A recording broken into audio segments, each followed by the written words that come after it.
기도하겠습니다. 하나님 아버지 감사합니다. 오늘 이 시간도 우리를 주님의 전으로 불러주시어 주님 앞에 나오게 하심을 감사드립니다. 우리를 주님의 것으로 부르셨으니 이제 우리가 주님의 자녀로서 주님의 종으로서 살아갈 수 있게 하여 주시옵소서. 이 시간 온전히 주님께 찬양드리고 예배드려지기가 원하옵니다. 그러나 우리는 너무 약하고 연약하오니 주님의 능력의 손으로 붙드시사 주님의 강권의 손으로 붙드시사 우리가 온전히 주님 앞에 설 수 있도록 온전히 주님 앞에 예배드려질 수 있도록 도와주시옵소서. 이 모든 것 주님께 맡겨오며 우리 주 예수 그리스도의 이름으로 기도드립니다. 아멘. 이제 내가 살아도 주 위에 살고 이제 내가 죽어도 주 위에 죽네. 같이 찬양하겠습니다.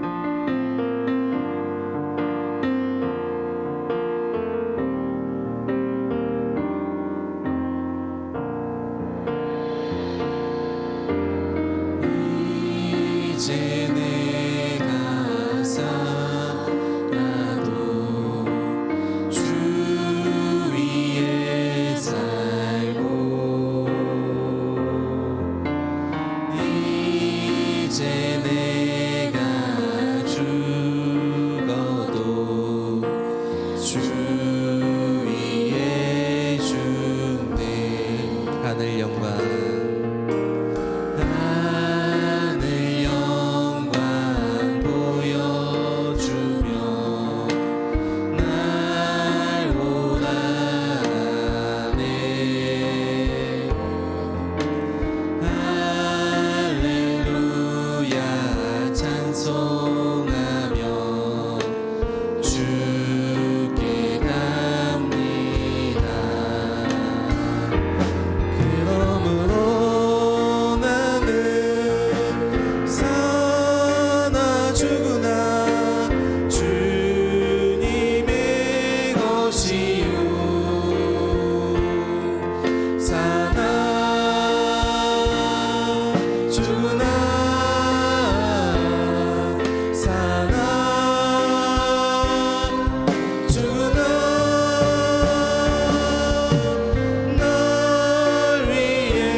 이제 내가 떠나도 저 천국 가고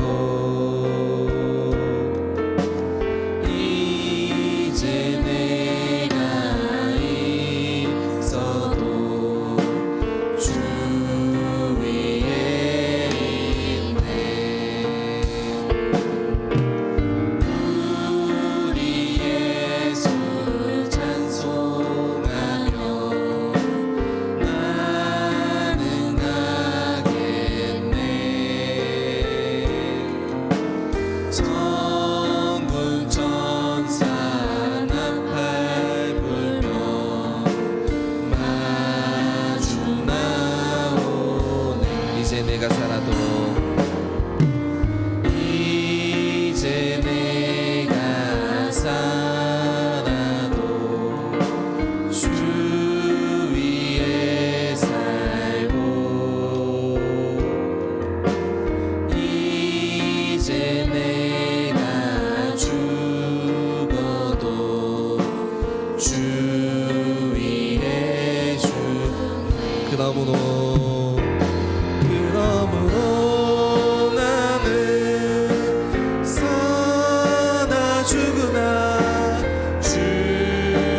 것이요. 아멘. 우리가 사는 동안 주님만 찬양하고 주님만 예배하는 자들이 되길 원합니다. 내 평생 사는 동안 다 같이 찬양하겠습니다.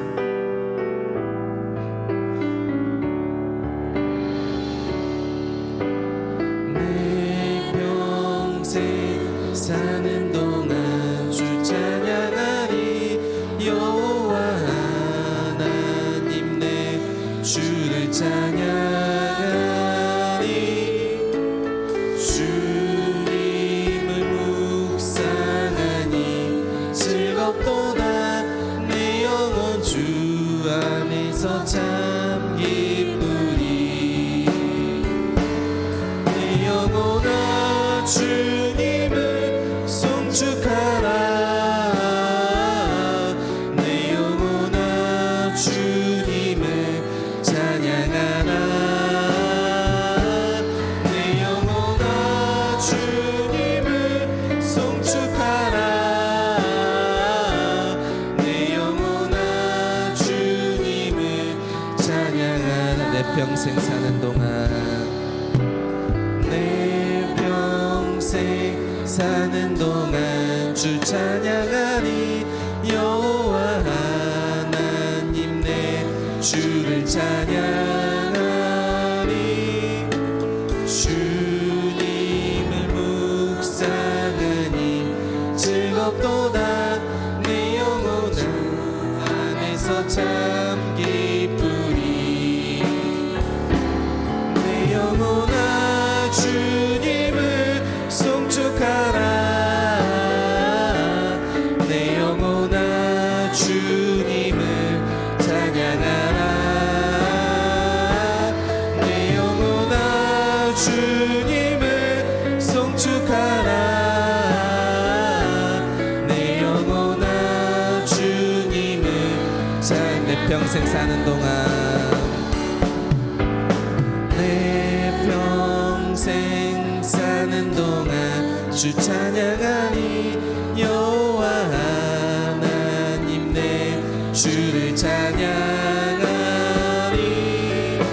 주님을 묵상하니 즐겁도다. 내 영혼 주 안에서 참 기쁘리. 다 같이 손 들고 찬양하겠습니다.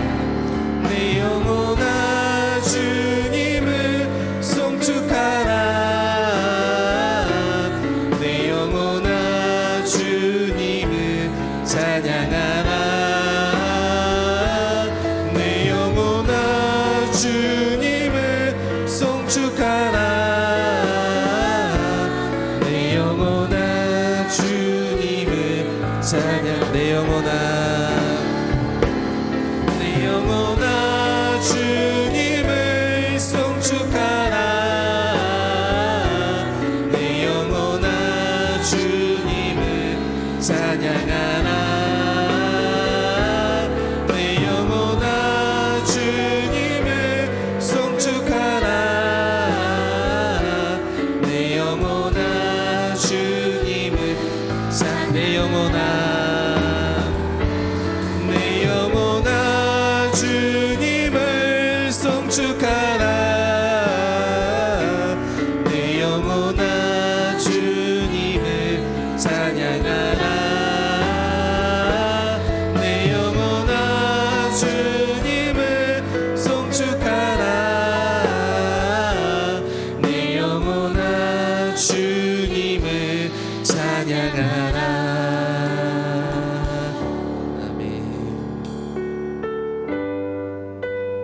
주님의 사랑을 바라보며 함께 찬양하기 원합니다. 오직 주의 사랑이매요.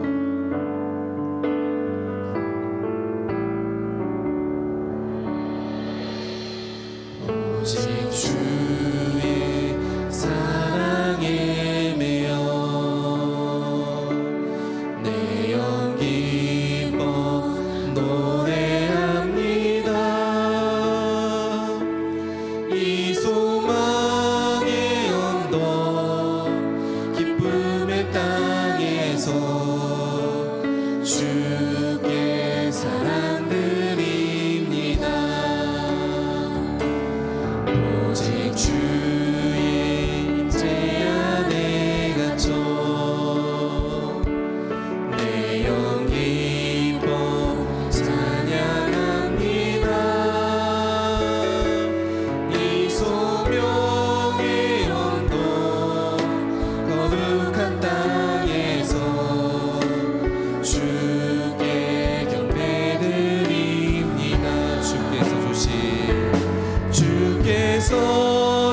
주신 모든 은혜 나는 말할 수 없네. 내 영혼 즐거이 주 따르렵니다. 주께 내 삶 드립니다. 오직 주의 사랑에 매여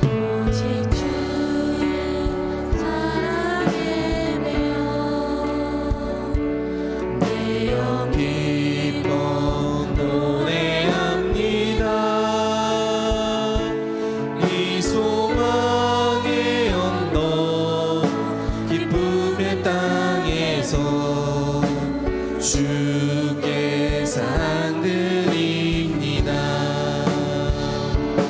오직 주의 임재 안에 갇혀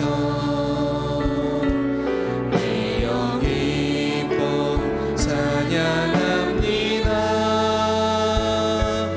이 소명의 언덕 거룩한 땅에서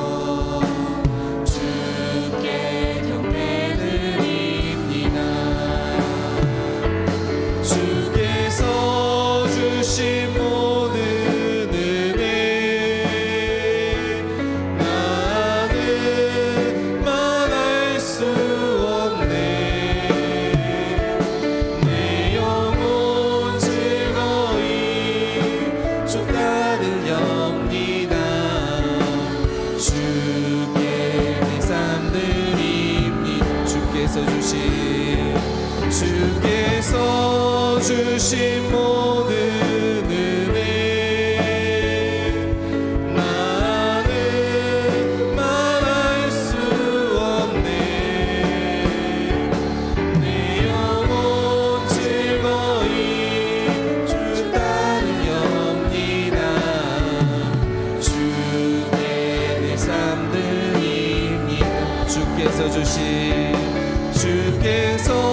주신 모든 은혜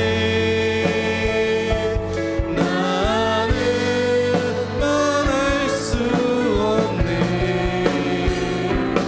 내 영혼 즐거이 주 따르렵니다. 주께 내 삶 드립니다. 이 시간 기도하며 나아갈 때 우리의 삶이 모두 주님께 드려지기 원한다고 이 시간 다 같이 기도하기 원합니다. 주님, 우리가 모든 것을 주님께 맡기오며 주님만을 바라보며 주님만을 예배하는 자가 되게, 우리 모든 것이 주님의 것이 되게 달라고 이 시간 다 같이 주님의 이름 부르며 기도 나가겠습니다. 주여, 하나님 아버지, 이 시간 오늘 또 이곳에 우리를 부르셨습니다. 우리를 이곳에 부르시고 세우신 것은 주님의 뜻이 있기를 압니다. 주님, 우리가 이제 주님의 뜻을 믿고 나아가오니 주님, 우리가 이제 주님만 바라보며 나갈 수 있게 도와주시옵소서. 우리 모든 것들이 주님만을 바라보며 주님만을 찬양하며 주님만을 예배하게 도와주시옵소서. 우리의 삶이 주님의 것이 되게 하여 주시옵시고 우리의 모든 것들이 주님을 바라보게 하여 주시옵소서. 우리의 모든 행동 우리 발걸음 하나하나 모든 것들이 우리 숨쉬는 것조차 모든 것이 주님만을 바라보게 하여 주시옵소서. 오직 주님만을 바라보며 살아가게 도와주시옵소서. 주님, 인도하여 주시옵소서. 주님,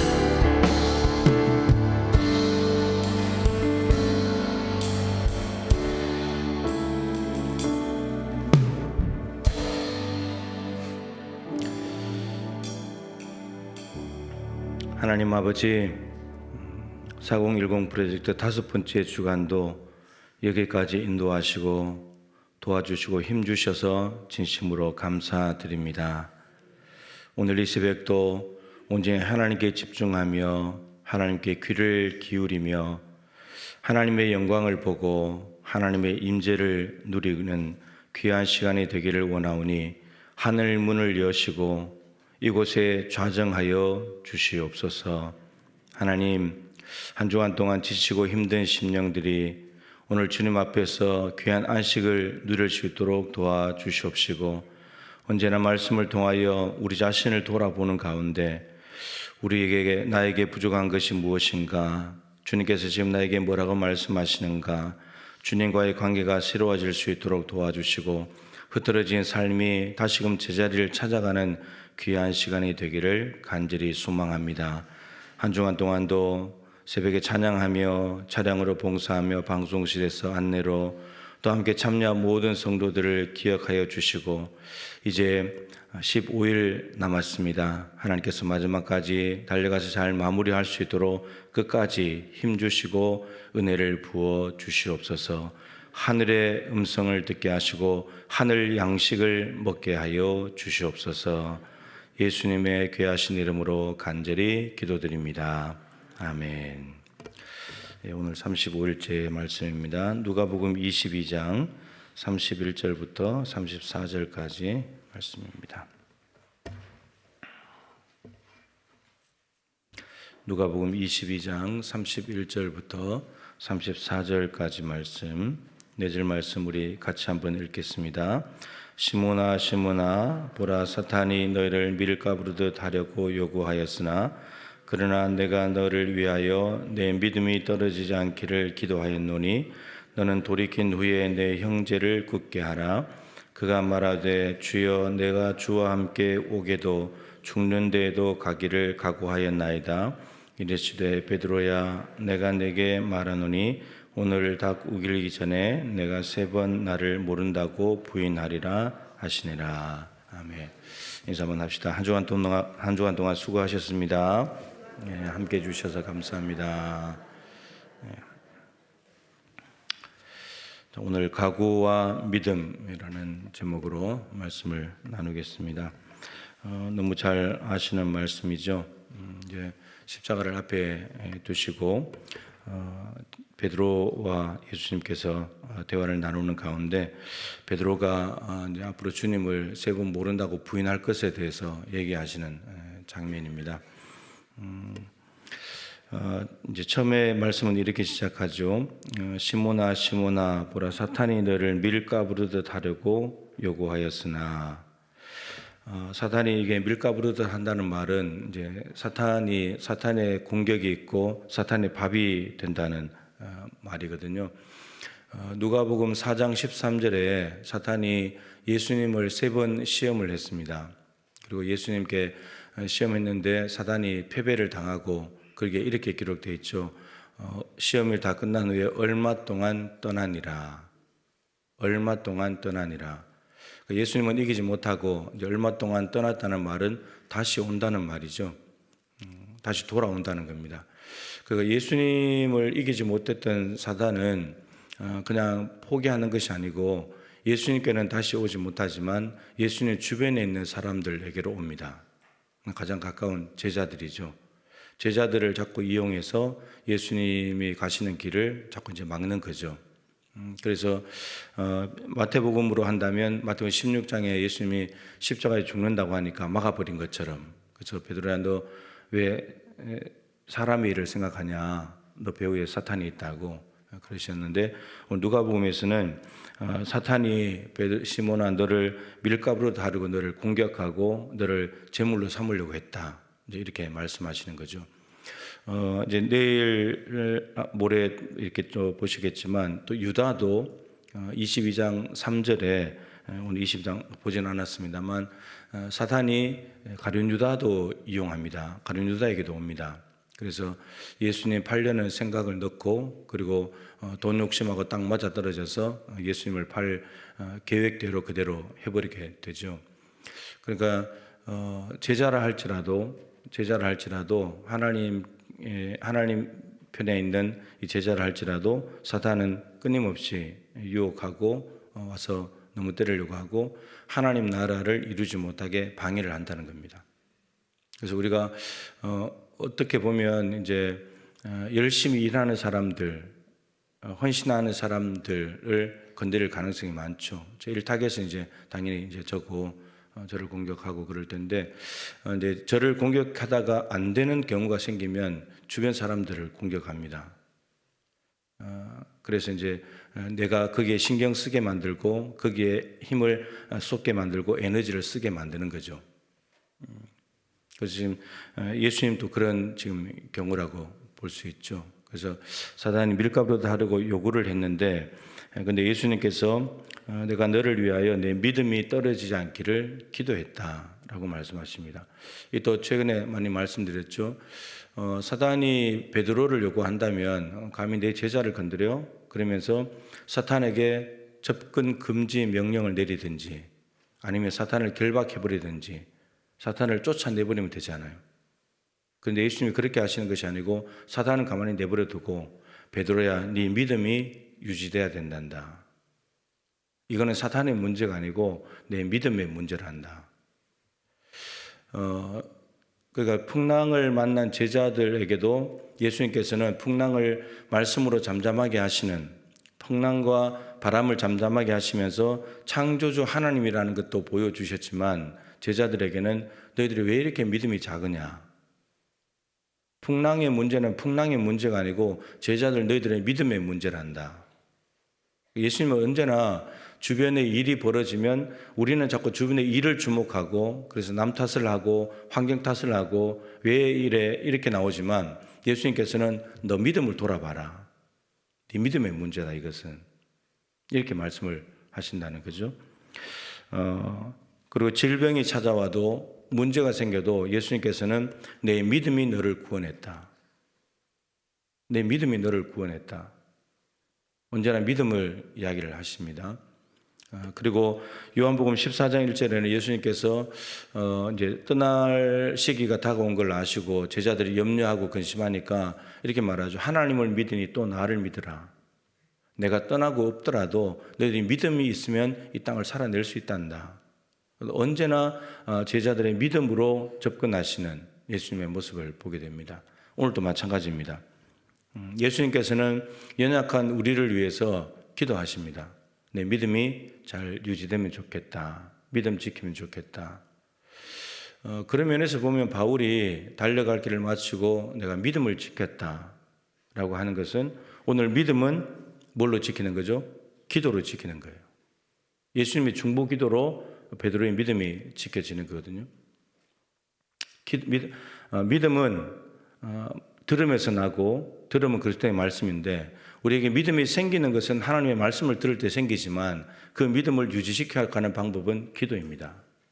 예수님께서 지금 중보기도를 하고 계시죠. 그래서 베드로가 예수님의 중보기도를 받고 난 뒤에 베드로는 오늘 말씀에서 자기의 각오를 이야기하지만 사실은 이 각오 뒤에 예수님은 오히려 네가 나를 모른다고 부인할 것이다. 부인 예고를 하십니다. 그래서 베드로가 사실 오늘 본문 뒤에 보면 내일 본문하고 사이에 겟세마네 동산이 있거든요. 베드로는 기도하지 않습니다.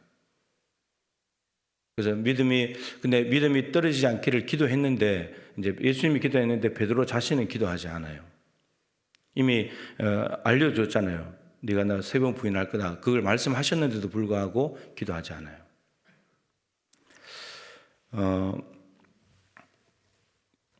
마귀를 이기는 방법은 예수님을 좀 통해서 보면 예수님께서 누가복음 4장의 시험에서 이기셨을 때 말씀으로 이겼죠. 말씀으로. 말씀은 성령의 검이잖아요. 성령의 검. 성령의 검이기 때문에 유일한 하나님의 전신갑주 중에 공격용 무기입니다. 유일한 공격용 무기. 나머지는 다 수비용입니다. 방어용이죠. 유일하게 공격할 수 있는 것이 말씀입니다. 그 성령의 검을 반드시 성령의 검을 우리는 장착을 해야 됩니다. 그러니까 막기만 해가지고는 못 이기죠. 뭐 견뎌낼 수는 있겠지만, 근데 이겨내려면 성령의 검을 가지고 말씀을 검으로 찔러야 됩니다. 공격해야 됩니다. 근데 마귀가 그렇게 산 꼭대기로 올라가고 성전 꼭대기로 올라가고 막 천하만국을 보여주고 막 이렇게 했지만 예수님이 신명기 말씀 3구절 딱 이야기했더니 떠나가 버렸잖아요. 그러니까 말씀 자체가 힘이 있는 거예요. 능력이 있는 거예요. 살아 움직이는 거예요. 마귀도 그 말씀의 능력을 아는 것이고 물러가는 거죠. 그래서 우리는 마귀를 이기려면 이제 예수님께서 하신 대로 말씀을 자꾸 먹어야 돼. 그래야 큰 믿음이 되고 믿음이 자라서 언제든지 마귀가 와도 이겨낼 수 있다라고 하는 거죠. 예수님께서도 말씀을 가지고 이겨내신 것처럼 요한 1서 2장 12절부터 14절 말씀에 보면 예전에 이거 한참 참 많이 말씀드린 건데, 교회 안에 이제 좀 세대를 나누면 어린이들, 자녀들, 그리고 청년들, 그리고 아비들, 어른들인데, 이게 이제 신체적인 연령대가 아니고 이제 영적으로 그 때의 특징을 적어 놓은 게 있어요. 그래서 아이들, 자녀들의 특징은 뭐냐면 너희 죄가 그의 이름으로 사해졌다. 그러니까 죄가 예수님의 이름으로 죄가 사해졌다. 그리고 자녀들의 또 특징은 너희가 아버지를 알았다. 그래서 여러분, 예수님을 통해서 죄 사함을 받고 하나님을 아버지라고 부르는, 영접하는 자, 그 이름을 믿는 자들에게는 하나님의 자녀가 되는 권세를 주셨다. 그 자녀들은 이제 영적으로 어린아이의 단계에서 출발을 시작했다는 말이에요. 나이가 뭐 50이 되든 70이 되든 80이 되든, 그때 예수님을 통해서 죄 사함을 믿고 하나님을 아버지라고 부르는 사람은 이제 그때서 영적으로 어린아이 단계를 시작했다는 말이에요. 그러면 이제 이게 자라가야 되잖아요. 그럼 영적 청년기는 어떤 시기냐면 이렇게 되어 있습니다. 너희가 강해야 된대요. 근데 강할 수 있는 근거가 뭐냐면 젊음의 이 열정과 어떤 패기 이런 것 때문이 아니라 하나님의 말씀이 너희 속에 거하며 하나님의 말씀이 안에 거해야 강한 자가 될 수 있다는 거예요. 이 영적인 생활이라는 것은 육신을 상대하는 그런, 그러니까 이제 영적인 존재를 상대하고 영적인 생활이니까 우리가 강해질 수 있는 영적 청년기의 특징은 하나님의 말씀을 잔뜩 먹고 하나님의 말씀으로 강해지는 겁니다. 말씀이 안에 있어야 된다는 말이에요. 어린아이가 밥을 먹고 점점점 자라서 청년이 되듯이 영적으로도 예수님을 믿고 죄사함을 받고 하나님의 자녀가 된 이제 이제 거듭난 사람은 뭐 해야 되냐? 말씀을 먹고 자꾸 자라가야 된다는 거예요. 자랄 수 있는 방법은 말씀이에요. 거기에 한 개 더 붙인다면 이제 기도로 자라가는 거죠. 그 다음에 이렇게 돼서 이 청년기는 말씀을 안에 거하면서 강한 자가 되어서 뭐 하냐? 흉악한 자를 이겼습니다. 흉악한 자는 사탄입니다. 그러니까 사탄을 이겨낼 수 있는 방법은 하나님의 말씀이 안에 거하면서 그 성령의 검으로 사탄을 죽이는 겁니다. 그게 영적 청년기의 특징이에요. 그리고 아비들은, 정말 제일 위에 단계인 아비들은 태초부터 계신 이를 알았다. 이 태초부터 계신 이는 예수 그리스도입니다. 예수님을 믿고 죄사함을 받았을 뿐만 아니라 말씀을 묻고 자라서 예수 그리스도를 정말 인격적으로 많이 만나고 깊이 있게 만나면서 정말 무르익어가는, 그게 영적 아비 단계입니다. 나이가 많다고 아비가 아니고 영적으로는 예수님과 정말 친밀한 교제 가운데 있는 사람들인 거죠. 그런 사람들 영적 아비 단계입니다. 이렇게 이제 달아가야 된다는 거죠. 오늘 말씀은 영적 청년기와 관련이 있습니다. 그래서 하나님의 전신갑주 성령의 검과도 다 연결되는 거고요. 그래서 예수님은 나이도 30세, 30세 청년기였지만 하나님의 말씀으로 무장했기 때문에 마귀가 건들지 못하는 겁니다. 베드로도 마찬가지입니다. 베드로가 이 믿음을 키워가려면, 유지시켜 가려면 말씀을 계속 먹어야 됩니다. 말씀을 먹지 않으면 믿음을 계속 지켜나가기 힘든 거죠. 그리고 기도입니다. 예수님께서 지금 기도를 통해서 베드로의 믿음을 도와주고 계십니다. 아까 말씀드린 대로 말씀을 통해서 생겨난 믿음은 기도를 통해서 자라간다. 예수님께서 늘 습관적으로, 규칙적으로, 의도적으로, 일상적으로 기도하신 분입니다. 산으로 가시고 한적한 곳으로 가시고 제자들 보내놓고 제자들과도 거리두기 하시고 사람들과도 거리두기 하시고 사역도 뒤로 밀어놓고, 사역 중에 사역이 기도니까 기도부터 하시고 그리고 삶을 시작하셨습니다. 하루하루의 사역 가운데 여러분 귀신 들린 자들을 만나고 반대하는 하나님 나라 방해 세력들을 만나기 때문에 그것을 이겨낼 수 있는 방법은 기도밖에 없거든요. 예수님이 기도 시간을 의도적으로 가지고 기도하시는 거예요. 그래서 하루하루 날마다 영적 전쟁 가운데 승리하시면서 나아가는 거고, 그렇기 때문에 기도로 새벽에 이미 이겨놓았기 때문에 하루 종일의 삶이 승리가 되는 겁니다. 고쳐내고 치유해내고 하나님 나라 방해 세력들을 물리치고 방해에도 꿋꿋하게 그 길을 가시고, 그 힘이 어디서 나오는가? 새벽에 기도할 때 나온다는 겁니다. 그리고 믿음 자체만으로 보면, 믿음은 하나님의 전신갑주를 보면 믿음의 방패죠. 믿음의 방패. 로마 군대가, 바울이 로마 감옥에 있으면서, 에베소서 옥중 서신이잖아요. 로마 감옥에 있으면서 로마 군병들의 완전 무장한 모습을 본 거죠. 그래서 뭐 투구도 쓰고 흉배도 붙이고 어리띠를 하고 군화를 신고 방패를 들고 창을 들고 이런 걸 다 보면서 그걸 보면서 우리가 거기에다가 하나님의 전시갑주를 갖다 넣어서 우리가 저렇게 무장해야 된다. 저 사람들은 인간 혈과 육을 상대하기 때문에 저렇게 겉으로 보이는 걸 무장하지만 우리의 씨름은 혈과 육이 아니고 영적 존재들이기 때문에 거기에다가 영적 저들을 대항할 수 있고 물리칠 수 있는 영적인 진리들을 갖다 넣은 거죠. 그 중에 하나가 믿음의 방패예요. 로마가 전 세계를 제패할 수 있었던 이유는 로마 군대가 막강한 힘이 있었던 것 중에 두 가지가 뭐냐면 하나는 군화예요. 군화, 신발. 이 군화는 신발이라는 것은 우리도 지금 신고 다니지만 바닥에 있는 더러운 것들로부터 우리를 깨끗하게 보호하기도 하고 그리고 위험한 것들로부터 우리의 발을 보호합니다. 이 군화가 너무 좋기 때문에 뭐 물이 있든 뭐 쓰레기가 있든 무엇이 있든 위험한 것이 있든 아무 거침없이 가는 거예요. 그 또 하나 로마 군대의 장점은 방패였습니다. 방패에다가 뭘 해놨냐면 가죽을 입혀놨어요. 가죽을 입혀서 물을 묻힙니다. 이 적들이 화살을 쏘잖아요. 불화살. 불화살 쏘는데 나무 방패를 가지고 있으면 나무에 꽂혀버리면 나무 방패가 불이 붙어버립니다. 그러면 방패가 쓸모가 없어져요. 근데 가죽을 딱 이렇게 입혀가지고 적들이 화살을 쏠 때가 되면 물을 적십니다. 그리고 딱 들고 있으면 화살이 꽂혀도 불이 꺼져버립니다. 물이 있기 때문에. 물을 머금고 있으니까. 그래서 로마 군대가 전 세계를 제패하는 겁니다. 상대할 나라가 없었죠. 근데 바울이 그걸 보고 우리가 믿음의 방패를 가져야 된다. 여러분, 이 마귀가 유혹의 불화살을 쏘아댑니다. 거짓의 불화살을 쏘아대고 낙심의 불화살을 쏘아댑니다. 밥을 만들려고 계속해서 공격한다는 거죠. 그럴 때마다 해야 될 것은 믿음의 방패를 갖다 대야 된다는 거예요. 베드로야, 너 방패 무장해야 돼. 믿음의 방패. 믿음으로 막아. 나는 하나님의 자녀야.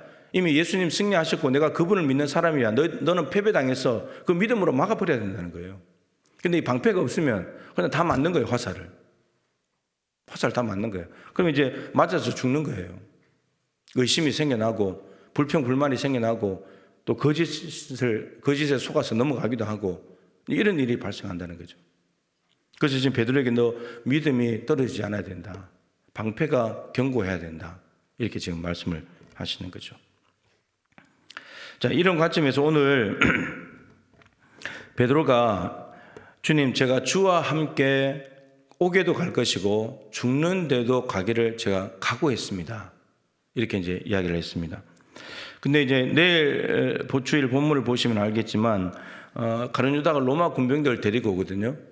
근데 베드로가 칼을 빼들고 말고의 귀를 쳐버립니다.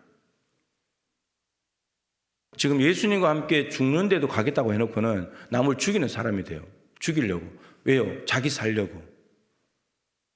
이 각오가 어떤 상황과 환경이 딱 되면 이 각오가 그냥 와르르 무너져 버립니다. 왜 이런 일이 발생하는가? 여러분, 이 각오와 믿음은 우리는 스스로 착각할 수 있는데 우리가 뭔 각오했다 그러면 나는 대단히 믿음이 좋은 줄 압니다. 근데 그 각오는 이 베드로가 이 각오를 할 때는 정말 믿음이 있었을지 몰라요. 정말 진심으로 내가 주님 감옥에 가셔도 내가 죽는다 할지라도 내가 따라가겠습니다. 이렇게 했을지 몰라요. 근데 여러분, 그 각오는 지켜져야 되잖아요. 실행으로 옮겨져야 되잖아요. 각오만 했다고 대단한 게 아니잖아요. 그것만으로 믿음이라고 할 수는 없어요. 자, 근데 베드로가 아까 말씀드렸는데 왜 이렇게 안 되는가? 믿음이 유지가 안 되니까. 믿음이 유지가 안 되니까요. 믿음이 베드로가 완전히 없어지진 않았을 겁니다. 예수님의 중보기도가 있기 때문에. 근데 본인이 아까 말씀드린 대로 오늘 본문 이후에 예수님께서 베드로가 각오했다면 베드로야, 너 참 훌륭하다. 꼭 그렇게 되면 좋겠다. 이렇게 말씀하시면 좋은데 네가 나를 부인할 거야. 너 각오 그거 무너져. 하면 이렇게 말하는 거잖아요. 그럼 베드로는 이때라도 정신을 바짝 차리고 겟세마니 동산에 갔을 때 기도해야 되잖아요. 예수님은 십자가로 죽으러 가시는데 자기도 죽는데 따라가겠다고 해놓고는 오히려 남을 칼을 들고 위협하고 피를 흘리고 죽이려고 하는, 자기 살고자, 이런 사람으로 바뀌어져 버린다는 거죠. 그 이유는 베드로가 기도하지 않았기 때문입니다. 기도가 이렇게 중요합니다. 예수님이 겟세마니 동산에서 유혹에 빠지지 않게 기도해라. 근데 이 가룟 유다 사탄이 가룟 유다 누가복음 22장 3절에 가룟 유다에게 이미 마음을 주셨다 그랬잖아요. 가룟 유다는 지금 자신 안에 있는 돈 욕심과 마귀의 이 유혹 공격에 딱 맞아 떨어졌기 때문에 그냥 움직입니다. 사탄이 시키는 대로.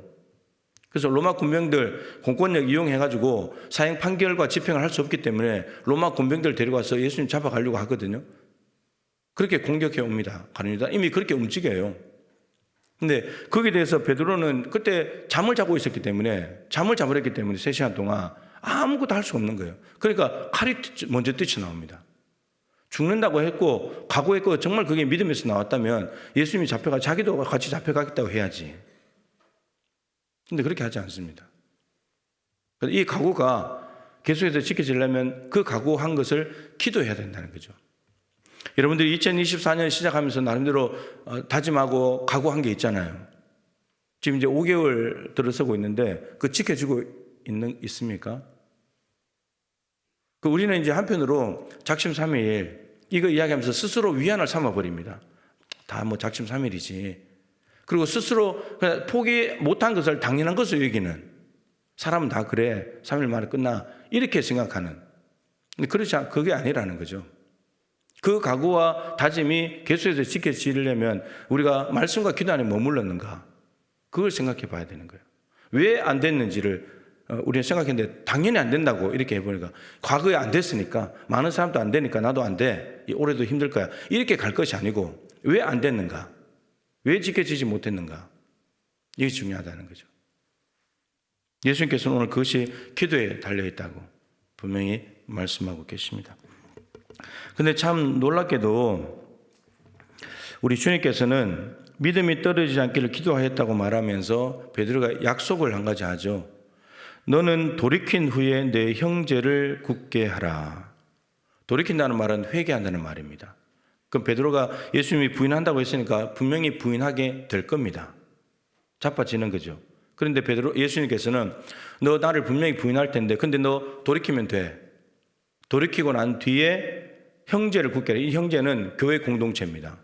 교회를 굳건하게 하는 믿는 사람들을 견고하게 세우는 교회의 지도자 역할을 하면 좋겠다. 예수님께서 베드로가 지금 분명히 사탄의 밥이 되려고 하는 그런 위험한 상황 가운데 있고 예수님이 중보기도 하시지만 베드로가 이 믿음이 지켜지지 않아서 조그마한 믿음을 가지고 있다가 예수님을 부인하는 마귀의 압착돼서 가룟 유다가 로마 군병들을 데리고 왔을 때 분명히 부인하고 그렇게 멀찍이 떨어져서 가고 거리가 단절됐는데도 불구하고 너는 나중에 돌이켜서 회개한 뒤에 교회를 세우는 지도자가 돼야 돼.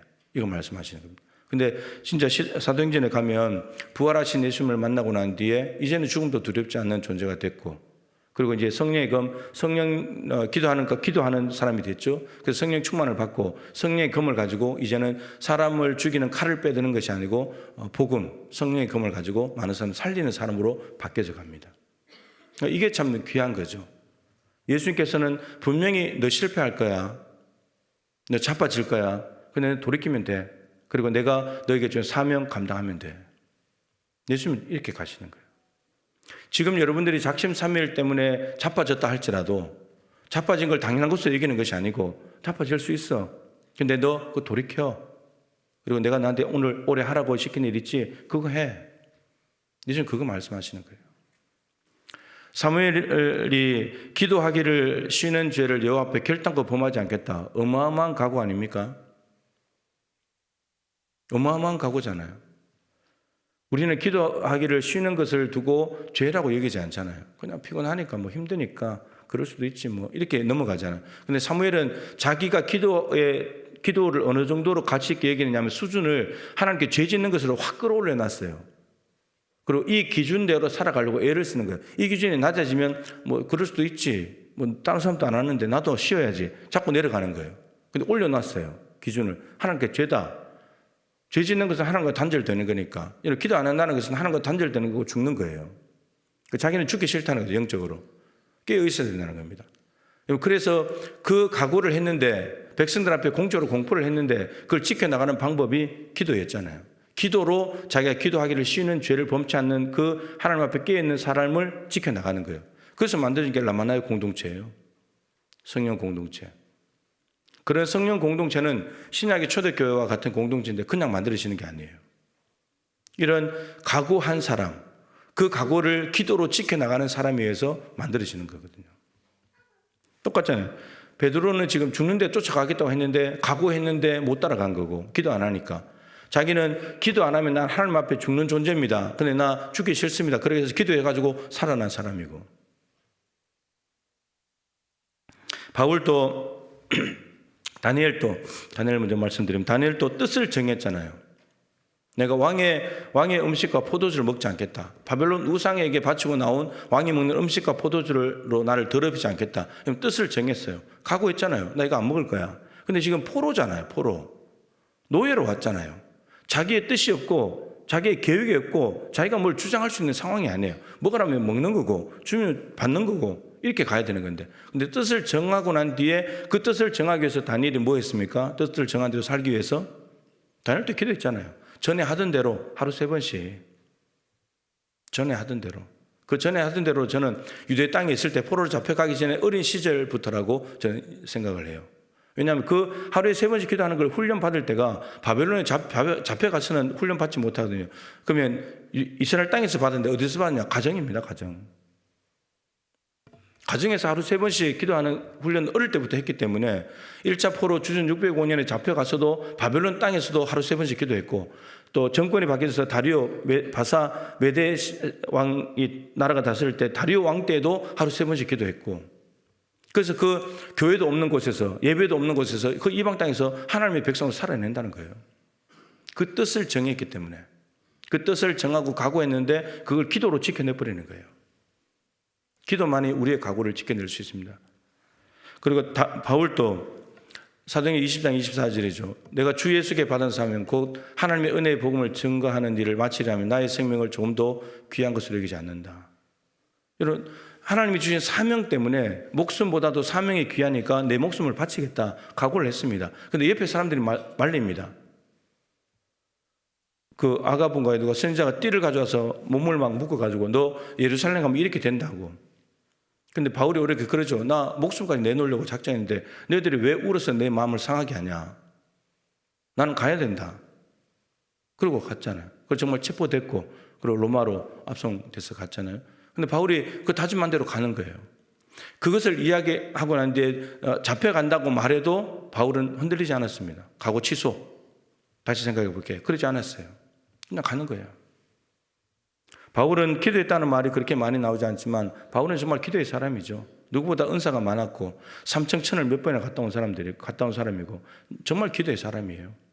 그런데 그 하나님 앞에 했던 다짐들, 목숨보다 더 귀한 사명을 위해서 목숨을 내놓겠다는 그런 다짐들은 기도하지 않고는 이겨낼 수가 없는 각오들인 거죠. 모두가 다 기도의 사람들이었어요. 그래서 오늘 우리가 2024년을 시작하면서 우리가 찬양하잖아요. 내가 내 영혼 즐거이 주님을 따르겠습니다. 이 소망의 땅에서, 이 소명의 땅에서. 그런데 우리가 정말 주님을 따르고 있는가? 힘들면 안 가버리고, 피곤하면 안 가고, 힘든 건 남 시키고, 드러나는 건 내가 하고. 우리의 각오와 다짐들이 기도와 말씀으로 계속해서 반복되지 않기 때문에 그것은 어떠한 힘든 순간이 한순간 와버리면 그냥 다 무너져 버립니다. 바로 무너져 버리잖아요. 와르르. 아까 말씀드렸는데 그러나 우리 주님께서는 다시 일어나면 돼. 돌이켜. 그리고 다시 해봐. 예수님 그렇게 말씀하십니다. 오늘 주님 앞에 돌이키는 가운데 우리의 각오가 왜 무너졌는지를 제대로 이해를 하고 그 무너진 부분에 대해서 회개하면서 다시 그 무너진 곳을 각오를 유지시켜주는 것들을 다시 회복한다면 각오는 다시 갈 수 있지 않겠습니까? 아직 올해가 8개월 남았으니까 여러분들이 2024년 시작할 때 그 각오들이 이 말씀과 기도, 믿음을 견고하게 세워서 잘 유지가 되고 반드시 지켜져서 다니엘, 사무엘, 바울 같은 하나님의 놀라운 일들을 이뤄낼 수 있는 저와 여러분 될 수 있기를 바랍니다. 기도하겠습니다. 오늘 말씀을 가지고 기도하시고 오늘은 내일 주일 예배를 위해서 기도하는 날입니다. 모든 주일 예배, 어린이 주일 특별히 우리 다음 세대 자녀들을 위해서 기도해 주시면 좋겠고 주일 모두 말씀 사역자들 또 이런저런 봉사자들 위해서 기도하시고 또 내일은 마을별 전도가 있는데 내일부터 화요일 오전까지 지금 계속 비가 온다고 일기예보는 돼 있습니다. 요즘 일기예보가 거의 맞더라고요. 그래서 비가 오는데 하나님께서 아무튼 우리는 또 해야 될 일은 또 해야 되는 것이니까 하나님께서 은혜와 긍휼을 베풀어 주시도록 기도하시고 내일 마을별 전도까지 잘 마칠 수 있도록 기도해 주시길 바라고 초청 주일에 이제 제가 우리 천안 집사님 간증 몸 찬양과 간증을 하고 제가 설교하고 환영 주일은 서담비 학생이 바이올린 연주를 하고 그리고 차유경 집사님이 간증과 찬양을 합니다. 그래서 위해서 기도해 주시고요. 6월 2일 날 바자회까지 바자회 때는 연합 예배를 하면서 교회학교 아이들부터 해서 전부 다 함께 연합 예배 10시에 하고 그리고 이제 함께 바자회를 합니다. 정말 천국 잔치와 같은 기쁨의 시간이 되었으면 좋겠습니다. 우리 그 부분들을 위해서 간절하게 기도해 주시기를 바랍니다. 우리 주님의 이름을 간절히 세 번 부르고 기도하도록 하겠습니다. 주여